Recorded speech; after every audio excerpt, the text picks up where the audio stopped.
আসসালামু আলাইকুম রহমতুল্লাহি ওয়া বারাকাতুহু। জামাতের সঙ্গে জোট করছে এনসিপি, এমন চাঞ্চল্যকর তথ্য বেরিয়ে আসছে। পেতে পারে 20 থেকে 25টি আসন। বেরিয়ে যাচ্ছে রাষ্ট্র সংস্কার আন্দোলন।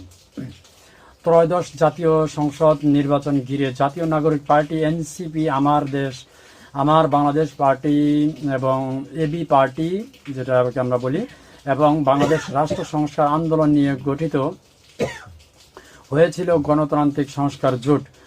তবে নীতিগত সিদ্ধান্তের সমন্বয়িত আন্দোলন কর্মসূচি না থাকা ও লিডারশিপের মতো গুরুত্বপূর্ণ আলোচনা না হওয়ায় জোট থেকে বেরিয়ে যাচ্ছে বাংলাদেশ রাষ্ট্র সংস্কার আন্দোলন।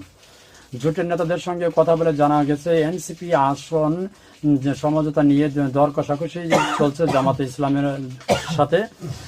তবে নাম প্রকাশ না করার শর্তে এনসিপির কয়েকজন নেতার সঙ্গে এই প্রতিবেদকের কথা হয়। তারা জানান, জামাতের সঙ্গে 50টি আসন নিয়ে দর কষাকষি হচ্ছে। তবে জামাতের পক্ষ থেকে এনসিপি সহ শরীরদের 20 থেকে 25টি আসন দেওয়া বিষয়ে প্রাথমিক সম্মতি জানানো হয়েছে জামাতের পক্ষ থেকে। এক্ষেত্রে এনসিপির চাওয়ার ভিত্তিতে আসন ছাড়াইয়ের বিষয়ে দুই দলের কয়েকবার বৈঠক হলেও এখনও চূড়ান্ত সিদ্ধান্তে পৌঁছাতে পারেনি উভয় দল।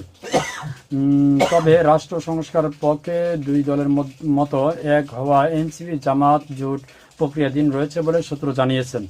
কিন্তু জামাতের থেকে প্রস্তাবিত 20 থেকে 25টি আসনের বিষয়টি এখনও চূড়ান্ত নয় বলে বাংলাদেশ প্রতিদিনকে জানালো এনসিপির যুগ্ম আহ্বায়ক সারওয়ার তুষার।